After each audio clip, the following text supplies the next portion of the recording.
I'm gonna let you in on a secret. Are you ready? There is no meta. That's the truth with Overwatch. There is absolutely no meta until you get to probably about high diamond or master and above. The reason why I say that is because I have played at lower levels and I know that you can carry pretty easily with a lot of characters at lower levels, and it doesn't so much matter what the meta is at low levels. So that's why I'm saying there is no meta. You guys believe me? Well, hopefully I can persuade you in this video. So my theory, or my claim right now, is that there is no meta until you are in diamond or above, right? So we'll just say diamond instead of high diamond or mid diamond or anything like that. We'll just say all of diamond. You're probably going to want to start picking up meta. You don't necessarily have to. The reason why you don't have to is simple. There are Grandmaster players out there who play Symmetra as a main. That is right. People play Symmetra, you know? Somebody who's out DPS'd by Soldier as long as the Soldier can aim well. However, Symmetra can outplay a Soldier depending on how she uses her barrier and all of that stuff. So you have to be careful with what you're doing, with what you're saying, with what you're theorizing, because if you're in a bronze game or a silver game or even a gold game and you're complaining about a Symmetra on attack and then that Symmetra goes through and just wipes the floor with them, you were in the wrong. It's as simple as that, you know, it's as simple as that. If I go into a bronze match and I decide, you know what, I'm going to play Pharah, you know what, I'm going to play Torbjorn, you know what, I'm going to play Junkrat, I can carry with all of those characters as long as I'm good at them. And that is why the meta does not matter at all at lower ranks. I would even say through Platinum. It kind of varies. It kind of varies for Platinum, because I've seen Platinum games that have less team cooperation than Silver games. It's all based on that. It's all based on what's coming at you and what your team has already. There's a time for Torbjorn, there's a time for Symmetra, there's a time for Bastion, there's a time for everybody that you think of as out of the meta. Really quick, let's think of who we think of in the meta, because there's only 6 people, of course. I guess some people are kind of rotatable to some extent, but what, you have Zarya, you have Junkrat, you have Reinhardt. Reinhardt can be swapped for Winston in certain situations if you want to run a dive comp. On top of that, your healers are always going to be Lucio and Ana, and then your 6th man, your 1 DPS, because we run a 3-2-1, a tank meta right now, is going to be Soldier. Always. Well, I mean, Soldier could get replaced by a few other people, I guess, in theory, but it doesn't happen very often, especially at the highest level. So those 6 people are in the meta. That means everyone else is not in the meta.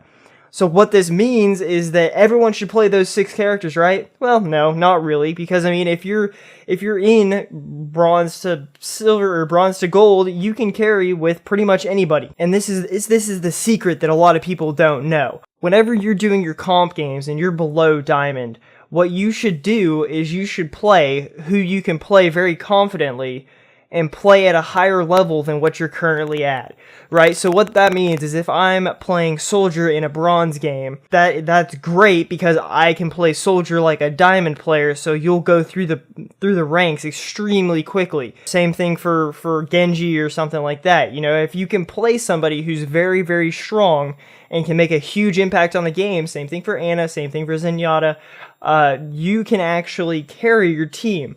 I know that it's kind of cliche because a lot of people like to say that you can't carry, and that's completely true. If all 5 of your teammates don't do anything and you're against 6 people, you cannot carry that. But you can carry the weight of probably 2, maybe even 3 people at these lower levels if your accuracy is good on Soldier, and you can just mow down some people. You know, you can get quick picks on the healers. If you can kill the Ana, congrats, you win the game. You win the battle, I guess, not the game. But I mean, it'll help you win the game, but you gotta kill the healer quite a few times for that, or Ana for that. So if you're in bronze and you're like, oh man, I wanna carry, I wanna learn somebody that's really good. Junkrat can carry in bronze super hard. You know why? Because people don't pay attention to his little grenades that he shoots, right? So they won't notice where they're rolling. Not to mention, if he hits you directly on twice, you're gonna be dead, even as something like Reaper or Mei, something that has 250 health. So he's very strong there. Not to mention he also has a trap, so he can trap people and then bomb them and get off some some great kills that way. And then whenever you move up to silver, who do you have? Well, you have Pharah. The reason why people can't deal with Pharah at silver or even in gold so much is because they don't have the aim. They don't have the ability to aim that well, right? And even if they do have the ability to aim really well, chances are you're going to have somebody healing you. If you're playing with a Zarya, you can get bubbled really quick. You can drop out of the air and re-heal.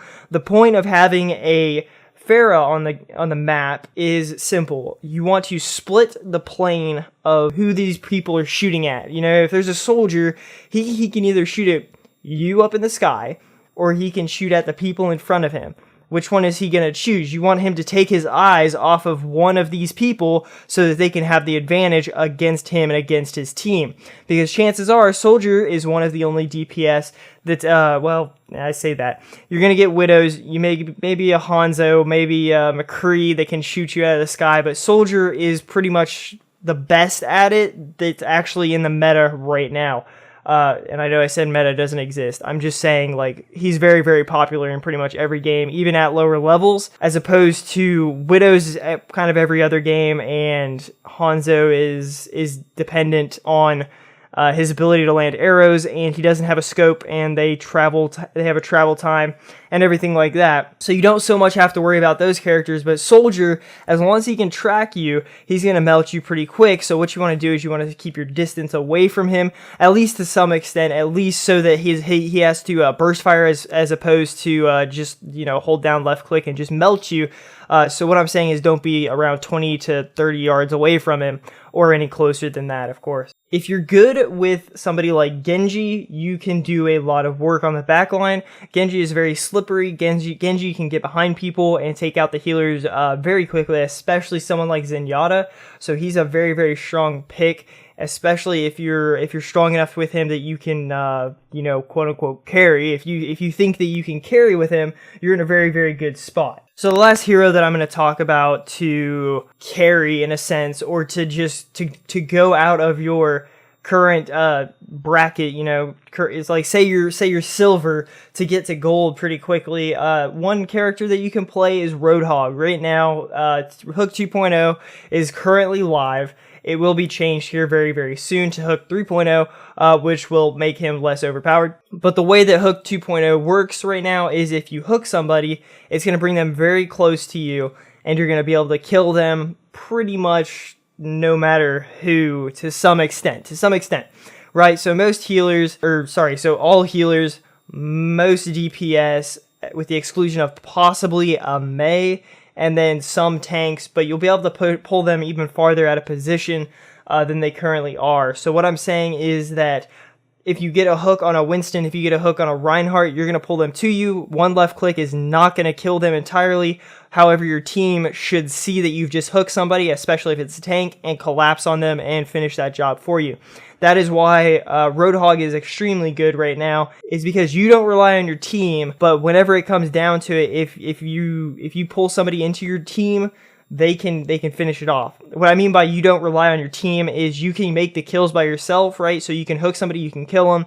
If you drop below, say 50% health, you can just heal yourself right up to full. I think it's 400 health is what it heals. I'm not 100% sure on that. Maybe 300. His Izzy ability, of course, is what I'm talking about. But another tip whenever it comes to the whole meta thing is don't just play one hero. You don't want to be a main. You know, you don't want to say like, oh, I'm a soldier main.